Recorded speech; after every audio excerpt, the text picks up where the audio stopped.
bem-vindos a mais um Connection Delight, o podcast da Florida Connection, que entrevista e bate papo com pessoas incríveis do nosso relacionamento, imigrantes, profissionais, parceiros, amigos. E hoje eu tenho aqui um convidado muito especial, mas antes, não se esqueça, gente, se inscrevam no nosso canal, aperta a campainha, vocês vão ter histórias inspiradoras. Todas as semanas, toda segunda-feira a gente lança um podcast novo. E fique ligado, tá bom?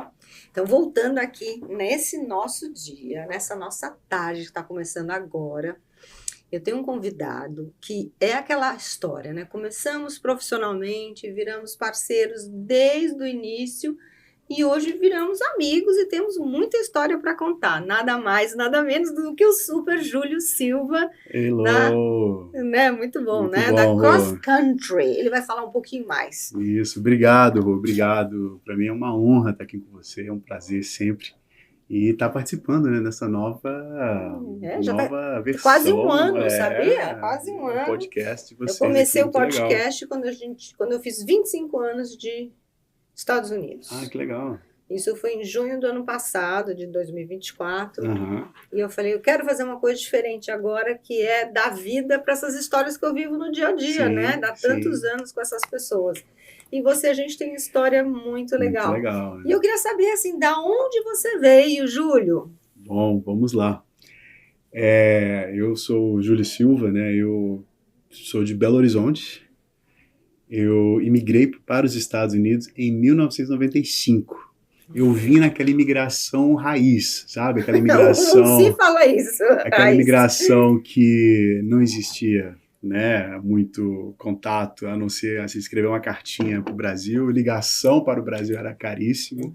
A gente tinha que comprar aqueles cartãozinhos telefônicos para poder fazer. Existia uma lojinha brasileira, eu imigrei, a gente foi para Massachusetts, né? Meus irmãos, na verdade, vieram para os Estados Unidos na década de 80. Meu irmão mais velho veio em 86. Ele veio estudar engenharia, ou ele tinha, né, estava fazendo curso de engenharia. Vocês são quantos irmãos? Nós somos, eu mais 5, nós somos 6 total lá em casa, né? Uau. E eu sou do segundo relacionamento da minha mãe, então ela teve 5 filhos, aí depois veio eu, Rapa do Tacho, né? Meu irmão mais velho é 20 anos mais velho do que eu, né? Basicamente. E aí, então eles vieram na década de 80. E meu irmão veio, o mais velho ficou em 86, e aí veio, puxou meu outro irmão, minha outra irmã, aí veio minha irmã mais nova, e por último, né, vim pra cá menino, com 12 anos de idade, lá em 95, né? Foi morar com eles? Fui morar com as minhas irmãs, exato, né? E a minha mãe, a gente, né, eu era muito novo, então ela não deixava eu ficar, né? A gente veio, na verdade, em 93, aí eu estudei 4 meses aqui na 7ª série, escola americana. Aí depois eu voltei pro Brasil e depois de 2 anos a gente voltou em 95, né? Aí eu decidi ficar, que eu pulei a 8ª série, fui direto pro high school. Mineiro, de Belo Horizonte, é isso, é.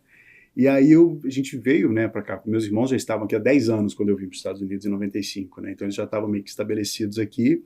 Mas foi aquela imigração raiz, que, tipo, a lojinha brasileira única que tinha na cidade lá, se quisesse assistir o Fantástico, você tinha que alugar a fita VHS de 3 meses atrás, né? Eu alugava as novelas. As novelas. Chegava no final de semana, assistia a semana inteira no final de semana. As fita cassete. Fita cassete, você alugava lá 9 fitas de 2 meses atrás, e assistia, devolvia. Então era isso, era aquele tempo, né? Então eu vim, comecei a estudar aqui, né, eu gostava muito, né, gostei muito da escola americana, né, entrei direto no high school e tal, então foi muito legal para mim aquela época, né, porque, né, eu vim para estudar, tudo aquela novidade, tudo era Boston.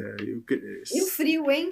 Cidade de Somerville, Massachusetts, né, uma das maiores colônias brasileiras que tem lá, perto de Framingham, né, Framingham é muito grande lá no sul, no norte dos Estados Unidos, então a gente ficou nessa região e lá estudei, aí formei high school e fui trabalhar de tudo, né? Eu comecei a trabalhar com 13 anos, logo quando eu cheguei aqui fui trabalhar numa sorveteria lá em Massachusetts, depois fui trabalhar numa padaria, empacotando pão, saía do high school, né? Estudava até 2h30 da tarde, aí ia empacotar pão 4 horas da tarde, 4 às 8 da noite, todo dia, né? Ganhava $100 por semana, nossa, ficava uma felicidade. E foi assim, eu vim de uma família, né, nunca cresci com pai, né, então não tive pai, mas eu cresci de uma família, né, simples, e eu falei, olha, eu preciso trabalhar, né, eu quero, né, um dia ter um sonho de vencer na vida, fazer alguma coisa, eu sei que eu preciso trabalhar. E foi essa a versão, porque quando minha mãe falou, olha, você quer ficar aí? Tem certeza? Você tem que ficar com seus irmãos, você vai ter que estudar e tal. Eu falei, eu quero ficar. Aí eu fiquei, minha mãe ficava aí, vinha e voltando, ela vinha 2, 3 vezes no ano, né? E eu fiquei, estudei meu high school todo aqui. E quando eu formei o high school, eu ainda estava naquele processo, ainda não tinha documento ainda, estava um visto, esperando um visto ser aprovado. A imigração naquela época era muito difícil, muito diferente, não tinha tantas opções né? como tem hoje, tudo e É. tal. E, né, então eu estava num processo, né, de visto através da família, só que estava demorando, né, muitos anos para poder sair, então eu não podia ir para o Brasil e tal. E de repente eu consegui meu em 2001, né, não de repente, né, 2001, aquela lei do trabalho de 2001. Eu trabalhava numa empresa na época que foi e me legalizou. Então, eu estava com os dois processos. Da empresa saiu muito mais rápido, que era, né, da lei do trabalho. Então, eu consegui me legalizar depois de 11 anos aqui nos Estados Unidos. Uau! Peguei meu green card em 2005, né? Nossa! Então, a gente ficou esse tempo todo sem ir no Brasil, sem poder visitar aquela coisa toda, né? Então, o pessoal acha que é fácil, né? Que não tem exato, dor. não tem dor, né? Então, tipo, poxa, eu passei das Isso aqui situações. é um imigrante raiz, O banco pessoal. ligava, falava, olha, a gente vai ter que fechar sua conta porque a gente viu que o seu número de social Não é bem não é esse. bom, exato. Então foi isso, que a comunidade brasileira no norte dos Estados Unidos, ela é bem aquela comunidade antiga, né, de 30 anos, 40 anos E o atrás, pessoal né? se ajuda. O pessoal se ajuda, acho que é uma comunidade muito, muito forte, né? Eu morei 20 anos lá, tem 10 anos que eu estou na Flórida, né? Então tenho 30 anos dos Estados Unidos, né? Mas a comunidade lá é muito forte, né? Então a gente, né, morou esse tempo todo lá, morei até 2014 em Boston, e depois mudei aqui para Flórida, né? Mas assim, nesse período todo lá foi essa vida de imigrante mesmo, né? né? É diferente. Às vezes a gente atende hoje muito cliente que vem de fora e já vem, né, comprando casa, né, profissional e tal, mas a imigração do pessoal lá atrás era muito pessoal que vinha mesmo para trabalhar, né, tivesse trabalho de limpeza, restaurantes, construção, né, claro que aqui também tem, né, Tem. mas lá foi muito forte isso, o norte ali dos Estados Unidos, ali, a região com as comunidades, né, tudo, mas, né, Você gosta foi mais muito de lá ou legal. daqui?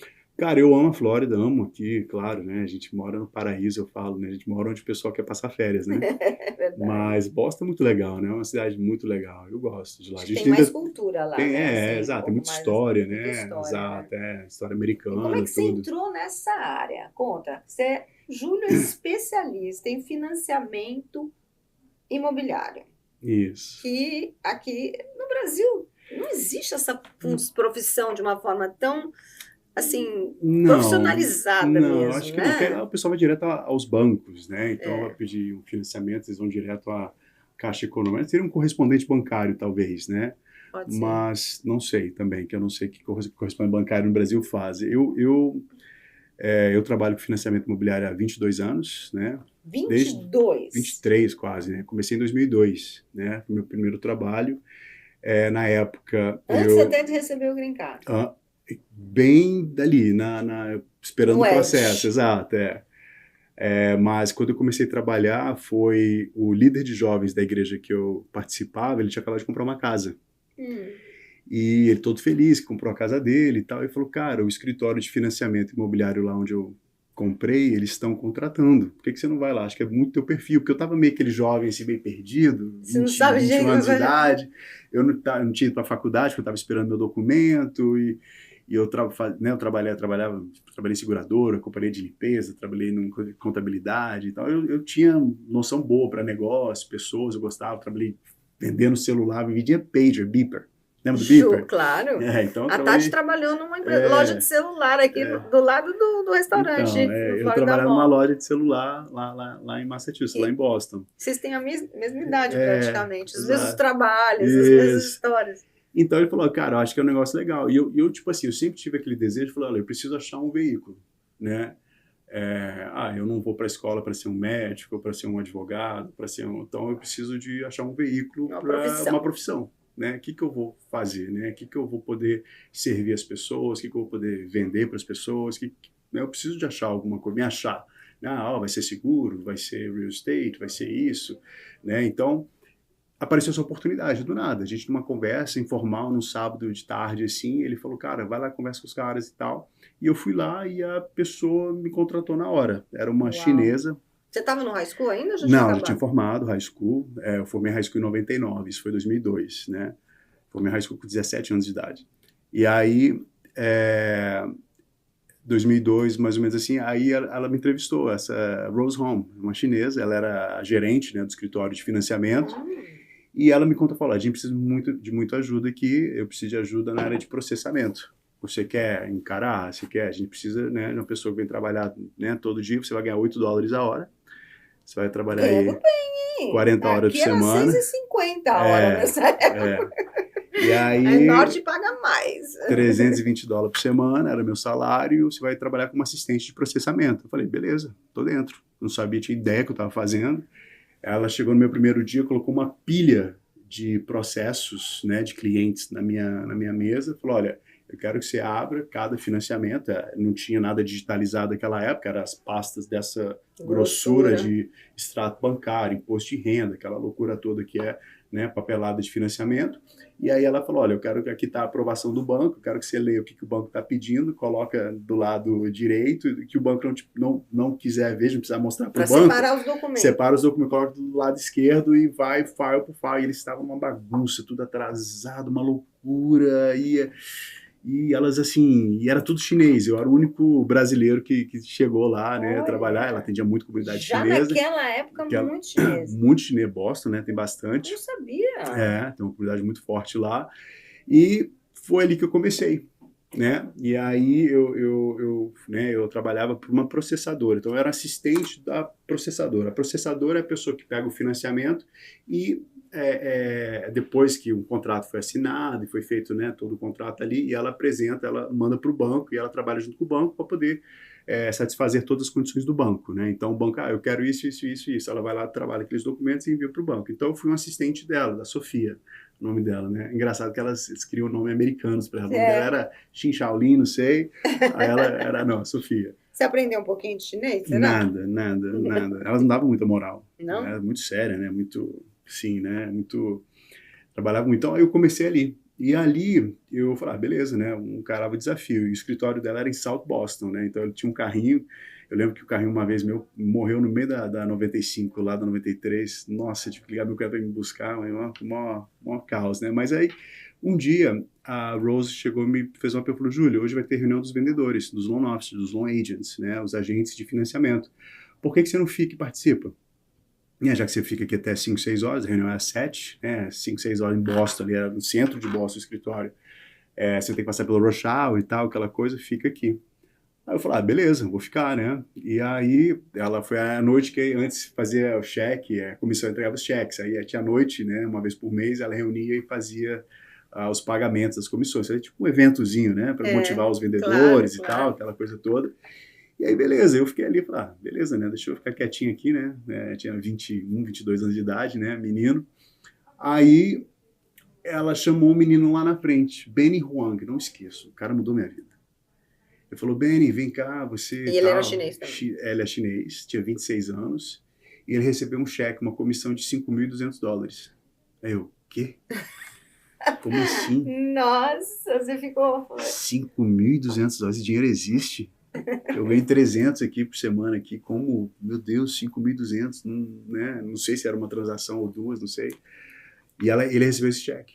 Aí eu saí daquela reunião e falei, Rose, será que eu posso também me tornar um agente, um vendedor, né? Um mortgage consultant? Aí ela falou assim, pode, só que você não vai sair do seu trabalho, você vai trabalhar full time aqui, como, né, na área de processamento. E se você quiser vender, você vai vender das 6 até a hora que você quiser. Entendeu? Você topa? Eu falei, topo. Você me ensina? Ela falou, ensino. E aí ela fez um cartãozinho para mim. Aquela época não precisava de licença. Ela fez um cartãozinho para mim, escrito assim, ó, Júlio Silva, Mortgage Consultant. Olha! E eu peguei aquele cartãozinho e fui igual um doido. Fui distribuir cartãozinho nas lojinhas brasileiras, nas igrejas e tal. Até que um dia eu estava numa igreja e na cantina, né, depois do final, conversando com uma pessoa lá. Isso foi, né, acho que um mês depois, talvez, disso daí. E a pessoa falou, Júlio, eu quero comprar uma casa, você me ajuda? Eu, claro, lógico que eu te ajudo. Que legal. E eu não sabia nada, né?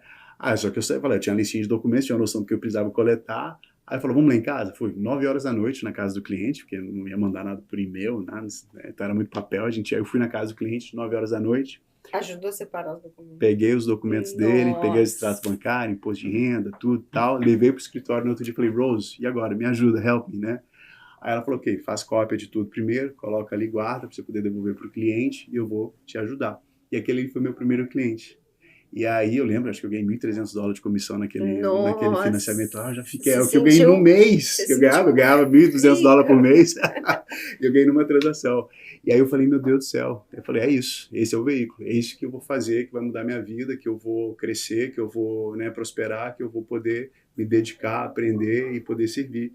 E eu fui não vou falar talvez o primeiro lá na comunidade brasileira, mas um dos primeiros a trabalhar com isso lá, e cresci, né? Eu, em 9 meses, depois desse primeiro dia, eu tinha feito lá $100 mil de comissão, com 23 anos de idade. Imagina, menino ganha esse dinheiro todo, nunca tinha ganhado dinheiro na vida, vim de família pobre. E você tem contato com essa senhora ainda? Ela faleceu, mas o filho dela, de vez em quando, Brandon, a gente troca ideia no Facebook. E a família continuou no negócio? Acho que ele sim, mas ela trabalhava para um banco que chamava National Lending, que era, né, o CEO era Vietnã, asiático, né? E ela era a pessoa, né, de Boston, né, que tinha, né, todos os escritórios ali, e eu comecei a trabalhar para ela. E aí eu cheguei em uma promoção, um nível, que ela falou, agora você pode se tornar um sales leader, você pode montar uma equipe, né, para trabalhar debaixo de você. Eu fui e convidei meus amigos, Márcio Valadão, trabalhava em restaurante, convidei ele, Márcio, cara, eu tô ganhando dinheiro, vem cá, vou te ensinar. Trouxe o Márcio, trouxe 5 dos meus amigos mais próximos da época, mudei a vida deles, eles mudaram de vida, e aí eu cresci. Eu, em 3 anos, a gente tinha quase 300 agentes debaixo de mim. Eu fui dar palestra em Las Vegas, pro banco. Jura? Dava autógrafo lá, moleque prodígio, 23, 24 anos, ganhando aquele dinheiro todo crescendo. Nossa, a história é antiga, né? Essa experiência é muito grande. Então foi muito legal. Então, tipo assim, foi bem na época do boom do mercado imobiliário lá, naquela época lá, por causa, né, depois de 2001, que teve o buzz lá do .com, aí os juros caiu. Eu lembro quando a gente começava a trabalhar com financiamento naquela época, os juros era 7%, 8%. O pessoal reclamando hoje que o juros está alto. Já era isso. E o povo, a gente vendia muito isso aí, exato. Também, E aí eu lembro um dia, no escritório lá, chegou um fax. Era fax, galera. Vocês sabem o que é isso? Geração aí, Z, aí, ó, Google Fax Machine, o que é? Aí chegou um fax. Ó, os juros agora tá 6,99. Ali que a gente, né, celebrou. Juros abaixo de 7 e tal. E aí a gente, né, começou a vender bastante e tal. Aquela época do subprime também, né, a crise de 2008, a gente estava no auge, né, crescemos muito. E aí, como é que foi naquela época para você? Foi um pesadelo. Foi um pesadelo. Você estava lá em cima e... No topo do mundo.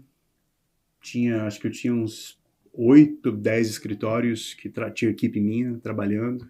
Eu ganhava comissão em cima de todos os meus agentes. E de repente o mercado quebra. Crash. Caos. Tivemos que fechar todos os escritórios. Todo o time se dispersou. A gente não conseguia fechar, não. Pra você ter ideia, eu fiz um close, cliente meu, refinance cash out. O cliente ia tirar $50 mil da casa dele de equity para poder pagar o casamento da filha. A gente fez o processo todo. Long clear to close. O banco mandou os documentos do closing package para o advogado. O cliente assinou. Depois que o cliente assinou, o advogado recebeu uma mensagem que Massachusetts é attorney state, né, title company, é advogado, né, é law office que fecha mortgage, closing, real estate closings. We're not going to fund anymore. Os investors pull all the money. Vamos falar português, né? Não vou mais pagar esse empréstimo, não vou mais fazer esse empréstimo. Os investidores tomaram todo o dinheiro, tiraram o dinheiro de estar disponível, né? Não iam mais emprestar. E foi isso que aconteceu em 2008. Mais de 250 bancos fecharam, a gente não conseguia ir para o mercado, a gente não conseguia fechar. Foi um caos. Eu vivi esse ano, quase um ano e meio, de aluguel. Eu não conseguia nenhum cliente. E aí, eu tive o primeiro cliente brasileiro. Estava aqui. 2008? 2009 já. 2009, né? 2008 eu não conseguia nada, vender nada para ninguém, porque não tinha crédito, simplesmente. 2009, o meu primeiro cliente brasileiro vem, os preços já tinham caído de monte, comprou um apartamento cash. E foi assim que eu falei, tá aí um mercado. Aí um falou pro outro, quando eu fui Não, ver, quem, aquela ocasião eu já ia pro Brasil quem vender tinha cash apartamentos. naquela Mas época eram os virou, estrangeiros. Ou ficou rei. brasileiros, americanos eram poucos. Sim, Eu entrei nesse mercado de investidor e de estrangeiro por causa da crise. por causa da crise. Que legal. E você sabe que o Wilson foi meu primeiro, não foi o primeiro, mas foi um dos meus brokers. Que legal. Legal. E aí, assim, a gente começou. Então a gente passou por tudo aquilo, né? Então, tipo assim, eu tive aquele crescimento, né? Comecei, né? Aquele aprendizado, aquele primeiro 1 ano, 2 anos, depois eu tive uma ascensão muito grande, muito forte, né? Tipo, né? Eu dava reunião toda semana para mais de 100 agentes, né? Treinamento. Então, e de repente o crash. Então você sobe aquela, né? Aquela coisa. Sim. Então, cara, foi Você terrível. chegou a fazer outra coisa ou você persistiu? Persistimos um tempo, tudo. A gente, né? Tentou até assim chegar e falar, não dá mais, né? Aí, como eu falei, cada agente, um foi trabalhar para banco, outro foi trabalhar para outra empresa, outro foi trabalhar para outro negócio e tal. E o pessoal, né? Teve toda aquele êxodo, né, de pessoas, pessoal, cada um foi fazer o que precisava vender, né, precisava, né, colocar leite na mesa de casa, e eu muito ali, eu não acreditando, poxa, né, que, né, pô, o sonho acabou, né, meu Deus do céu, eu lutei tanto, trabalhei tanto, dei meu sangue aqui por esse tempo todo, esses anos todos aqui, né, querendo ou não, foi 5, 6 anos da minha vida ali, né, lutando aquilo ali, crescemos muito rápido, e aí beleza, aconteceu o que aconteceu, aí a gente fui tentar várias coisas, dei só cabeçada, né, abrir loja em shopping, meu irmão tinha uma loja no shopping, aí eu achava, vou copiar o negócio do meu irmão, falar, faz assim, assim, assado, eu fui pro outro shopping, a dele bombava de vender, a minha não vendia nada, nossa, aí perdi dinheiro ali, aí fomos fazer flip de casa. Lá era muito comum a gente fazer condo conversion. A gente pegava uma multifamily lá de 3 unidades, convertia tudo em condomínio. Foi muito aqui também. E aí os bancos, a gente não faz mais condo conversion, aí perdia dinheiro. Então, assim, tudo que tentava, um pouco de dinheiro que ainda tinha sobrando. Quanto tempo durou esse seu pesadelo? Foram 4 anos de trials and errors, de tentar e bater a cabeça, né? Então. E como é que você voltou para o mortgage de novo? Então, aí a gente, nesse período, né, a gente ficou dívida de cartão de crédito e tal, aquela coisa. Eu falei, não vou fazer bankruptcy, porque eu sei que agora eu preciso ter licença para virar loan officer e tal. Né, para tirar a licença, eu falei, não, então eu preciso achar uma maneira de poder negociar minhas dívidas de cartão de crédito. Aí eu achei uma empresa que vendia um sistema para a pessoa poder vender, eu poder vender um serviço de negociação de dívida de cartão, de debt settlement. Aí eu comecei a vender aquilo, de porta em porta. Eu tinha, sei lá, $100 na minha conta, eu fiz um anúnciozinho no jornalzinho brasileiro lá, se você tem dívida de cartão de crédito acima de $10 mil, não consegue pagar, me liga, eu te ajudo a negociar. Uau. Tive meu primeiro cliente, me ligou, morava em Allston, Massachusetts, fui na casa dele também, 8, 9 horas da noite, numa sexta-feira, peguei os extratos cartões dele e tal, e comecei essa agência de negociação de dívidas e montei o negócio também estourou, ficou muito próspero, até que passou lei no estado de Massachusetts que você não podia cobrar na frente se você não fosse um attorney, um advogado. Aí a advogada que trabalhava comigo lá na época, ela foi e falou, olha, você quer take over? Take over e tal, a gente teve um acordo, ela foi assumir o negócio e aí foi nisso quando uns amigos meus que estavam no mercado, falou, Júlio, o mercado tá voltando, volta, e que o negócio vai ser bom. E aí foi quando eu peguei minha licença de volta, tudo e tal, e aí eu voltei pro mercado. Isso foi, a gente começou a conversar 14, 15, e aí 16 oficialmente, não, 2015 eu oficialmente voltei pro mercado, e eu voltei como assistente de um cara que trabalhou comigo na época que eu tava gerente. Uau, né? Como o mundo dá volta, né? Mas aí o pessoal pensa, mas você já chegou então de novo no topo, né? Porque você já trabalhou no mercado, você conhecia muita gente lá em Boston e tal, aquela coisa toda. Eu falei, cara, não.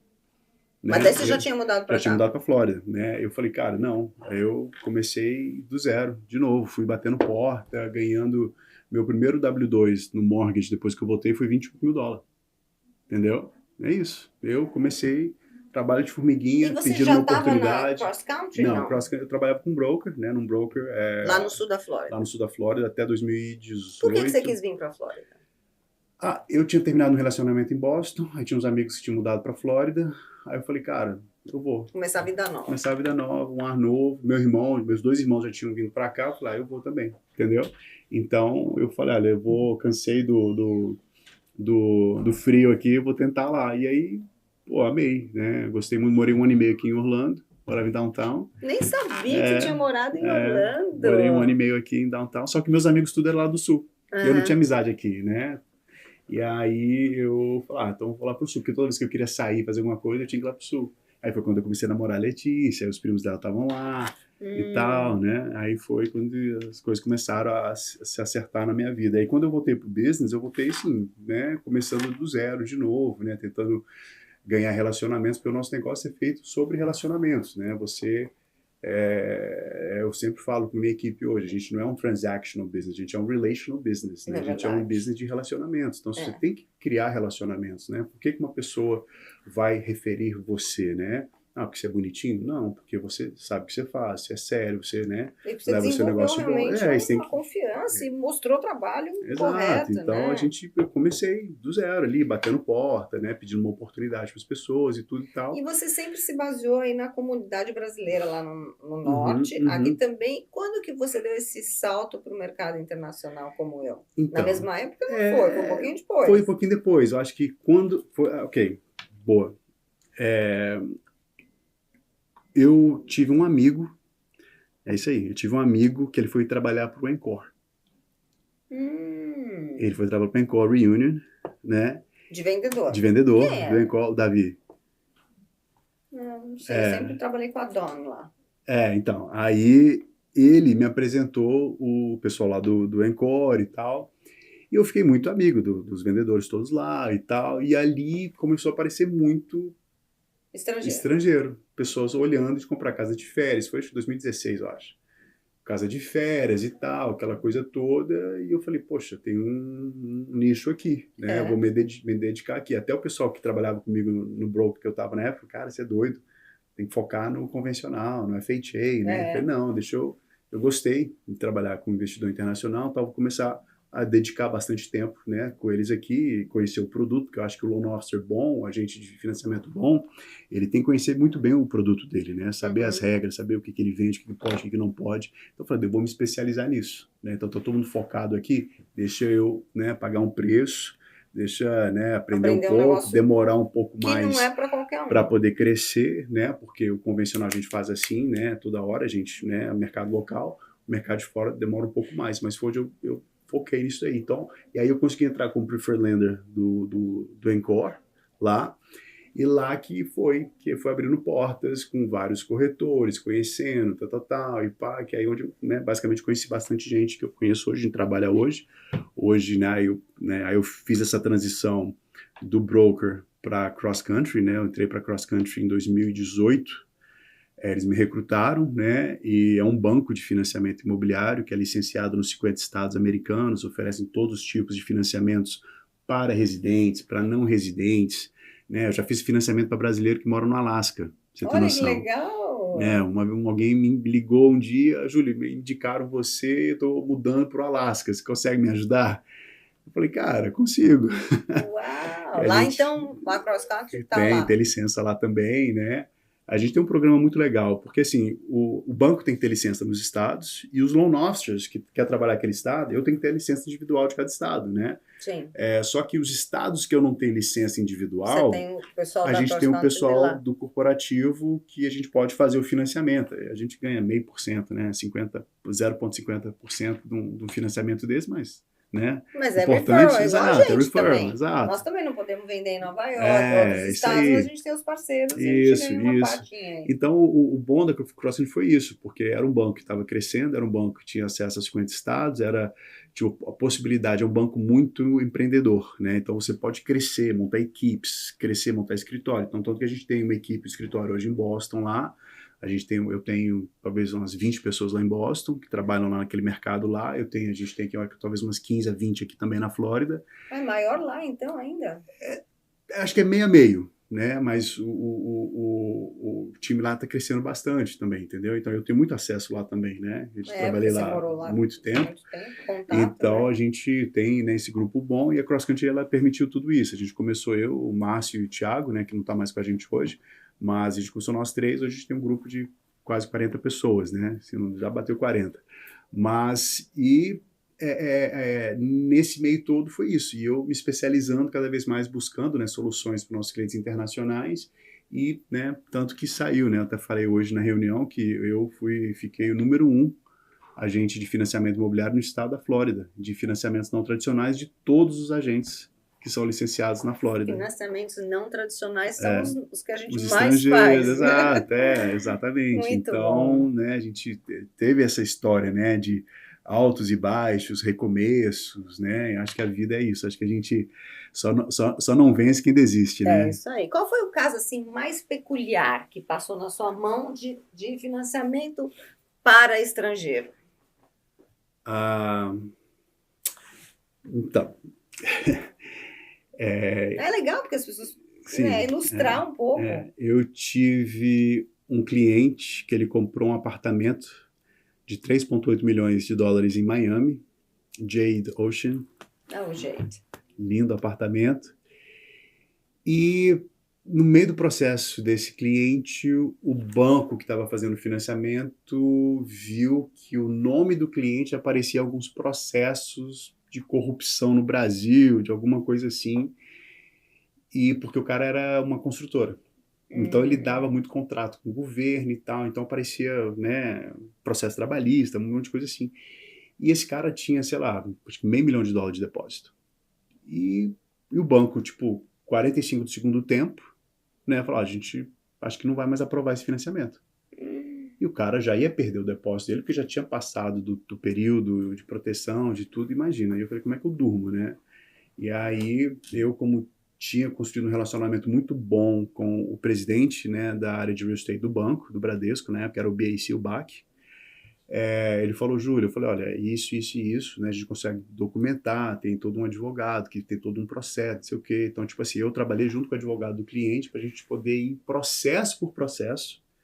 Era, sei lá, acho que tinha umas 10 páginas de processo, de cada processo.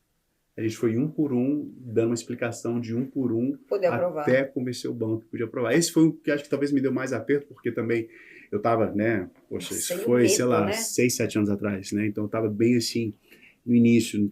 Hoje eu tenho muito mais acesso, muito mais conexão, muito mais poder de negociação com esses bancos, né? Para você ter ideia, o Banco do Brasil, ano passado, acho que eu fechei mais de 50 milhões só com eles. Então, eu tenho acesso direto ao Chief Credit Officer do banco. Então, se eu tenho algum problema, eu consigo chegar nas pessoas e consigo resolver, entendeu? Mas foi uma época que, tipo assim, eu estava, né, basicamente entrando nesse mundo de financiamento para estrangeiro e foi um problema gigantesco. Falei, meu Deus do céu, como que resolve isso? Né? O cara com esse dinheiro todo para poder perder. Nossa, nunca ia poder, né, dormir com uma situação dessa. Mas vira e mexe acontece coisas assim do tipo. Às vezes eu tive um cliente que ele era juiz, ele tinha relacionamento político.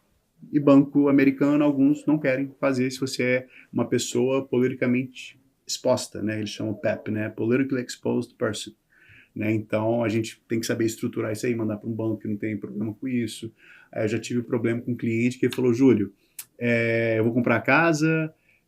Eu falei, onde é que está o dia de entrar? O dia de entrar você dá conta da minha empresa. Eu falei, beleza, vamos fazer. Fizemos todo o processo, tal, não sei o quê. Aí na hora que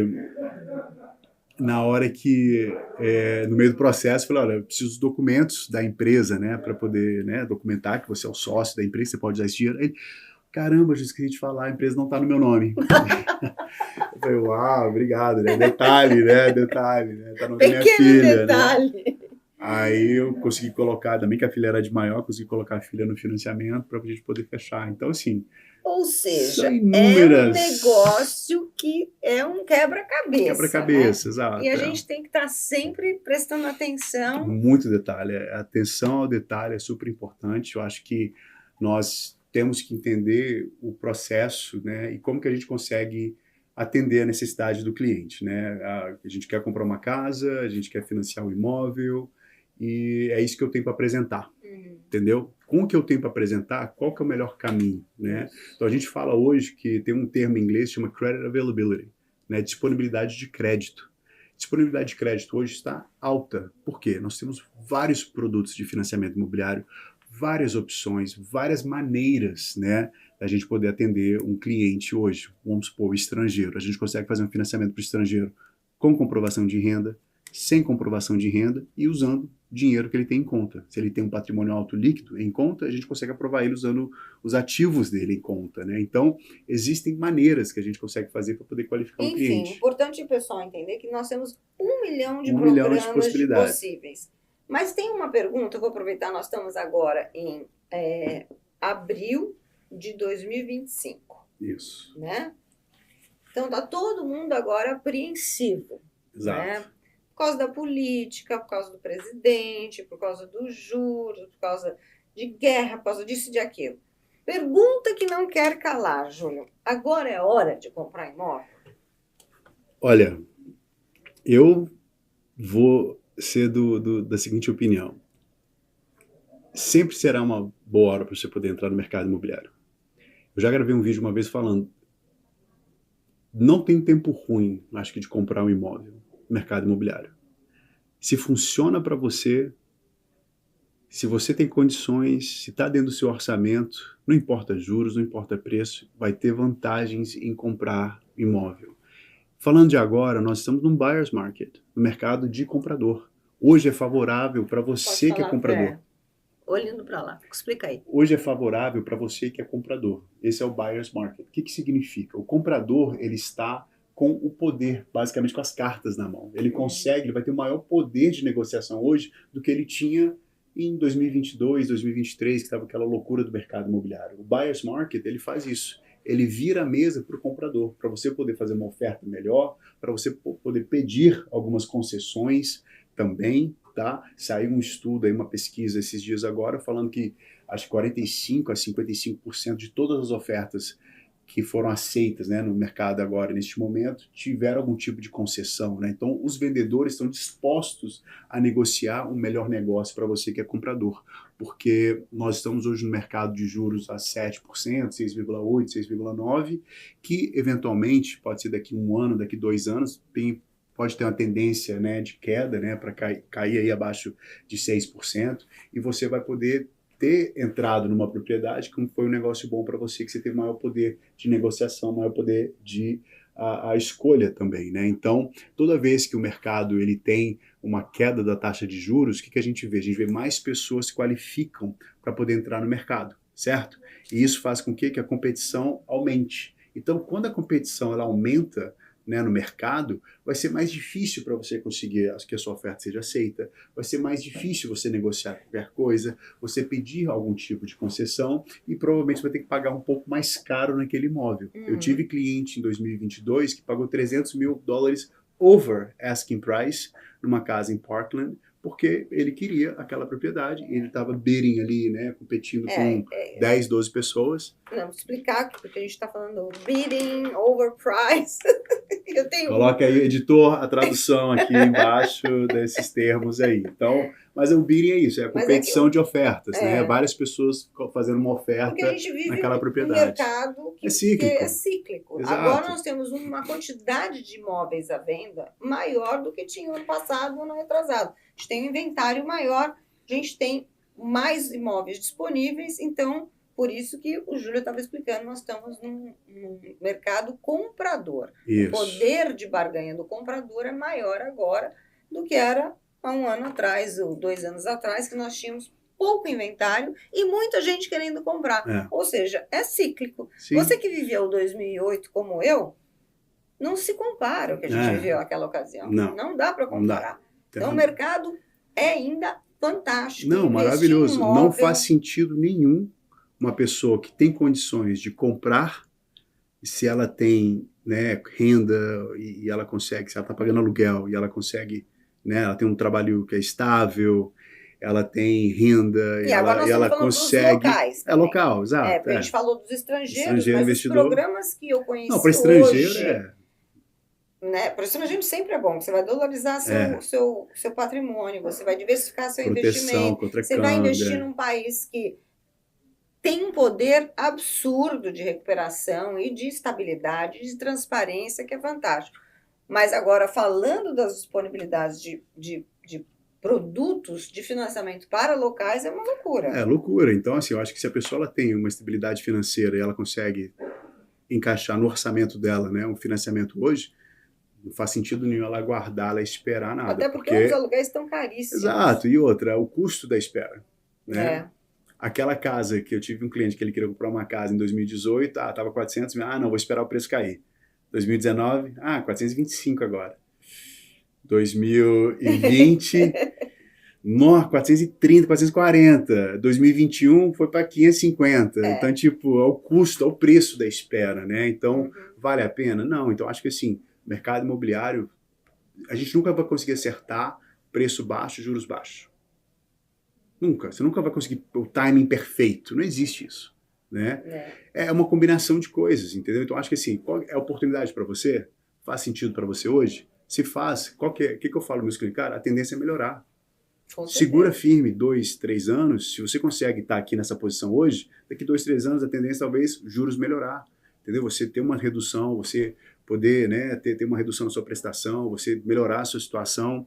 Então, assim, eu acho que sempre, se tiver dentro do seu orçamento, né, da sua oportunidade, da sua possibilidade, né, de condições ali do seu orçamento familiar, acho que vale a pena você comprar, sim, tá? Agora, para estrangeiro, né, para as vantagens, né, a gente fala de pessoas, a gente fala com pessoas na América Latina, né, Brasil, outros países ali que eu também atendo, né, que economias instáveis, inflação altíssima, juros de 15% ao ano, 20% ao ano, né, Argentina, situações loucura, doido. Então, assim, para o estrangeiro não faz sentido ele não dolarizar, né, ele não dolarizar. Né? Então, ele ter 20% do patrimônio dele em dólar, em real estate, aqui nos Estados Unidos, é maravilhoso. Então, né, eu acho que mesmo com juros a 7%, que seja, é maravilhoso para o estrangeiro. Não tem como, né, ser um negócio ruim para ele. É claro, né? Quanto que você está recomendando agora para fechar a conta de entrada? Quanto de entrada que é o ideal para o estrangeiro poder pagar com um aluguel, seja de casa de férias, seja de casa de longo prazo, a sua prestação e não ter o custo de manter um imóvel no exterior? Essa que é a ideia. Eu acho que assim, 30%, 40% hoje, dependendo do imóvel, né? Acho que é um número. Olha entendeu? Aí, pessoal, 30%, 40% de entrada. Você faz um financiamento nos Estados Unidos de até 30 anos. Até 30 anos. Até 30 anos. Isso. Com a possibilidade de um refinanciamento no futuro, quando os juros baixar, certo? Isso. E com esse valor de entrada, você praticamente empata e você não tem que ficar mandando dinheiro para cobrir as suas despesas mensais. Exatamente. E isso, eu estou falando isso porque, assim, eu estou há tanto tempo nesse mercado que eu já vi isso acontecer. Eu já vi épocas em que tinha que mandar dinheiro para cá, porque não estava cobrindo. Tive momentos que você dá uma entrada maior e cobre as suas despesas, ou até uma menor e cobre as suas despesas, já passou. Já tive situação ao contrário, que sobrava um monte de dinheiro todos os meses, né? E tinha um fluxo de caixa altamente positivo. Mas a gente tem que lembrar que a gente ganha no dólar, a valorização do dólar. Quem é brasileiro está investindo aqui. Quem comprou comigo quando o dólar era 2 e pouquinho, né? Hoje é 6. Então ganhou no câmbio. Ganhou no fluxo de caixa, ganhou na valorização do imóvel, então não tem erro. Não tem erro. A gente está tantos anos fazendo isso, se você olhar sempre o ciclo, a curva é positiva. O mercado imobiliário de volta 30 anos, volta de 40 anos, acho que teve 6 anos ou 8 anos dentro dos 40 que não teve uma valorização do mercado imobiliário. Repete para lá. Eu vou te mandar o gráfico, eu tenho Manda que a gente coloca, viu, Felipe? Tem um gráfico que mostra, né, dos últimos 40 anos, acho que desde 1970. De 1970 ou 71 até o dia de hoje, nesses anos recentes, acho que teve 6 ou 8 anos que o mercado imobiliário ele não fechou em alta. Entendeu? Que teve valorização, apreciação de mercado. Com o presidente A, B, C, D, com juros A, B, C, D, não importa. Não importa. É um investimento. Eu tive uma funcionária que ela trabalhou com a gente lá no escritório. Ela falou que ela comprou a primeira casa dela em 1981. E os juros dela era 18%. no FHA Loan, no financiamento para Nossa. residentes, né? Meu irmão, ele me conta que a primeira casa que ele comprou, lá em Massachusetts, em 94 isso, ele pagava 14% de juros no financiamento governamental.